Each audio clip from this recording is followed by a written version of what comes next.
Salut à tous, bienvenue sur Charge Flash. Ésaïe chapitre 43, verset 25 dit « C'est moi qui efface tes transgressions pour l'amour de moi, et je ne me souviendrai plus de tes péchés. » Dans ce verset, c'est le Seigneur qui nous parle, et c'était une parole prophétique concernant non pas les gens de ce temps-là, mais concernant nous aujourd'hui, concernant l'Église, concernant le Nouveau Testament, la nouvelle créature en Christ.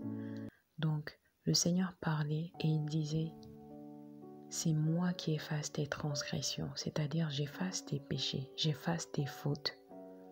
Il les efface. Ses fautes sont là, ses péchés sont là, mais lui, il les efface. Pour l'amour de moi. Donc, à cause de l'amour de lui-même, il efface nos péchés et nos transgressions.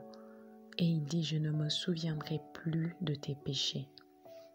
Alléluia. Nous sommes le peuple qui bénéficie aujourd'hui de cette parole. Est-ce que vous saviez qu'en tant qu'enfant de Dieu, tous vos péchés, présents, passés et futurs, sont déjà pardonnés? Lorsque vous êtes né de nouveau et vous êtes venu en Christ, un miracle extraordinaire s'est passé. Vous avez reçu la rémission de vos péchés. Par vertu de la mort, de l'ensevelissement, de la résurrection du Seigneur Jésus-Christ, vous avez été complètement séparés de votre nature antérieure du péché, mais aussi de tous vos péchés. Aussi noirs qu'ils soient, aussi terribles qu'ils soient, ils ont tous été retirés de vous. Ils ont été ôtés de vous. Une fois que vous êtes né de nouveau maintenant, vous commencez à marcher avec le Seigneur, vous vous nourrissez de la parole, vous apprenez à grandir spirituellement, à l'écouter, à l'honorer, à le servir dans les moindres aspects de votre vie. Il peut arriver que vous commettiez des erreurs. Il peut arriver que vous chutiez. Il peut arriver. Mais lorsque ça arrive, Dieu dit, j'effacerai tes transgressions et je ne me souviendrai plus. Beaucoup de chrétiens ne sont pas tellement conscients que lorsqu'ils ont péché et qu'ils ont demandé pardon au Seigneur, le Seigneur non seulement les pardonne, mais il oublie leurs fautes. Si vous demandez pardon au Seigneur pour une faute, il vous a pardonné et il a oublié. La prochaine fois que vous mentionnez ce péché, il ne se souvient plus. Vous pourriez vous dire, mais comment est-ce possible qu'il ne se souvienne plus? Il est Dieu et il a dit, je ne me souviendrai plus. S'il a dit qu'il ne se souviendrait plus, alors il ne se souvient pas. Maintenant, une chose qui est encore plus merveilleuse que le fait que vous demandez pardon et il vous pardonne, c'est qu'en fait, en réalité, il vous a pardonné d'avance. Le Seigneur nous a pardonné d'avance. Allons lire un passage qui est très puissant et qui parle de ça. Romains chapitre 5, à partir du verset 6. Car lorsque nous étions encore sans force, Christ, au temps marqué, est mort pour des impies. À peine mourrait-on pour un juste, quelqu'un peut-être mourrait-il pour un homme de bien, mais Dieu prouve son amour envers nous en ce que lorsque nous étions encore des pécheurs, Christ est mort pour nous. Alléluia.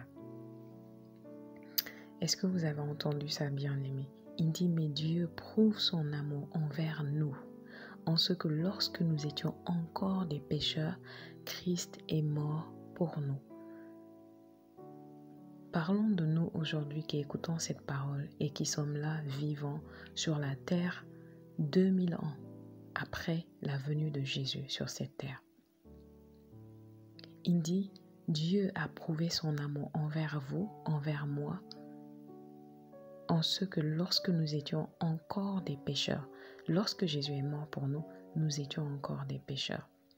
Lorsqu'il a fait ce qu'il voulait faire pour nous, il l'a fait alors que nous ne le connaissions même pas.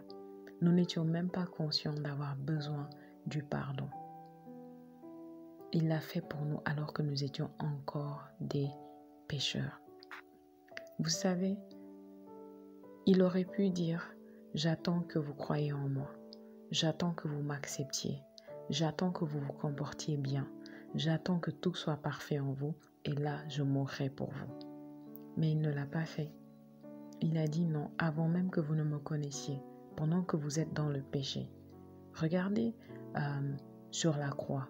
Jésus était entouré de 2 brigands, 2 bandits qui étaient condamnés à mort et qui méritaient leur condamnation. Mais pendant qu'il était au milieu d'eux, il était en train de donner sa vie pour eux. Les hommes qui l'ont frappé, qui l'ont maltraité, qui l'ont crucifié, pendant qu'ils faisaient ça, Jésus était en train de mourir pour eux.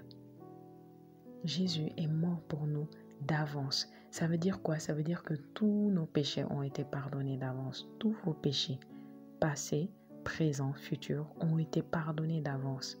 Le sang que Jésus a versé est infiniment suffisant pour vous laver encore et encore et encore, autant de fois que vous en aurez besoin. Regardez ce qu'il dit au verset 9. Il dit, à plus forte raison donc, maintenant que nous sommes justifiés par son sang, serons-nous sauvés par lui de la colère. Vous savez, il arrive beaucoup de fois que vous fassiez une chose, une erreur, un péché, et vous commencez à vous condamner vous-même. Vous commencez à vous sentir coupable. Vous vous sentez tellement mal que vous vous dites, non, cette fois, c'en est trop. Dieu ne va pas me pardonner, Dieu ne va pas me recevoir. Et même si vous avez demandé pardon encore et encore et encore, vous sentez toujours cette culpabilité en vous. Regardez ce qu'il dit. Il dit, si à l'époque où nous étions des pécheurs, si à l'époque, vous devez comprendre ici que pécheur ne veut pas dire celui qui commet des péchés ici. Ici, pécheur signifie celui qui a la nature du péché. Et si vous êtes en Christ, si vous êtes né de nouveau, vous n'avez plus la nature du péché.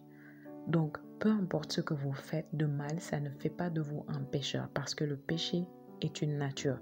Et c'est cette nature que justement Jésus a retirée de vous lorsque vous êtes né de nouveau. Donc, il dit, si lorsque nous étions dans cette nature pécheresse, cette nature mauvaise, déchue, il est mort pour nous, à combien plus forte raison maintenant que nous sommes justifiés par son sang. Maintenant, vous et moi qui sommes en Christ, nous sommes justifiés par le sang. Nous sommes en lui. Nous lui appartenons officiellement. À combien plus forte raison maintenant serons-nous sauvés par lui de la colère? Alléluia. Si à l'époque, vous avez été sauvés par son amour, à combien plus forte raison? À l'époque, vous n'étiez pas avec lui. Vous ne le connaissiez pas. Vous le rejetiez peut-être. Vous disiez peut-être du mal de lui. Qui sait? Comme Saul avant, qui est devenu Paul plus tard. Peut-être. Mais maintenant que vous êtes en lui, à combien plus forte raison? Vous êtes encore plus digne de son pardon. Vous êtes encore plus digne de son amour et de sa miséricorde.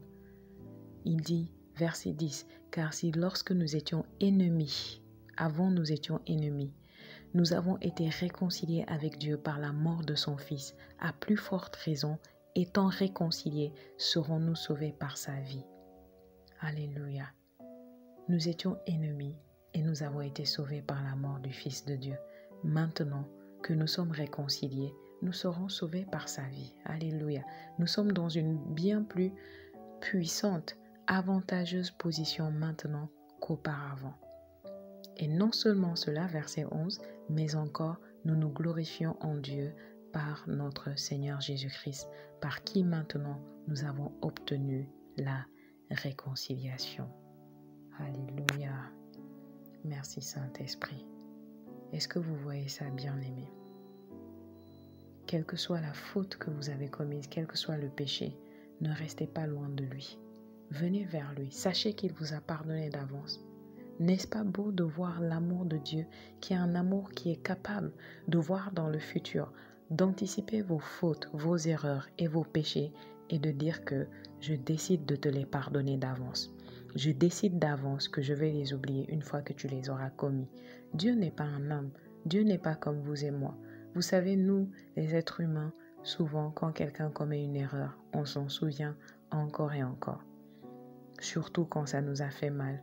parfois même après des années, on est capable de rappeler à la personne, tu te souviens, tu m'avais fait telle chose, tu m'avais fait ci, tu m'avais fait ça. Et parfois, nous pensons que Dieu opère exactement de la même manière avec nous. Mais non, il est Dieu. Dieu n'opère pas de cette manière, sinon il ne serait pas Dieu. Il est Dieu et il est amour. Il est le Père de miséricorde. C'est lui-même qui savait que nous avions besoin du salut, que nous avions besoin de sa grâce pour être sauvés. Et il a pourvu le sacrifice de Jésus sur la croix. Donc aujourd'hui, ce que le Saint-Esprit veut laisser comme une empreinte, comme un cachet dans notre cœur, dans notre esprit, c'est la conscience que nous avons été pardonnés d'avance. Arrêtez de le fuir. Certains d'entre vous, vous avez arrêté d'aller à l'église. Vous avez arrêté de prier, de lire la Bible. Pourtant, avant, vous étiez fervent. Avant, vous étiez rempli de zèle. Vous étiez passionné. Aujourd'hui, vous ne faites plus toutes ces choses. Pourquoi? Parce qu'un jour, vous êtes tombé et vous avez écouté la voix de l'accusateur qui vous disait c'est fini. Là, tu es allé trop loin, c'en est trop. Et vous êtes resté dans la boue.